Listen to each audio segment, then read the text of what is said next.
Hi, today you will learn how to skip or unskip slide in Google Slides. This function will let you to hide the slide from the presentation if you want. So for example, we have here this presentation. If we want to hide, for example, the second slide because it is the empty slide, we have here two options that I recommend you to know. The first option is really simple. So we need to click right mouse button on the slide which we want to hide. So for example, I click right mouse button on this slide, and after that I need to click skip slide.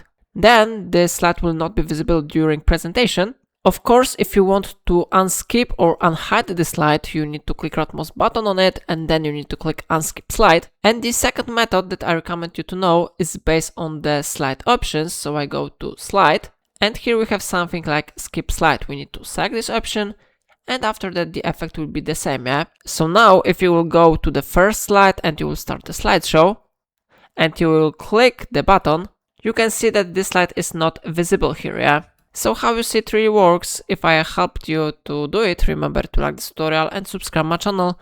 Please let me know in comment if it's not your problem.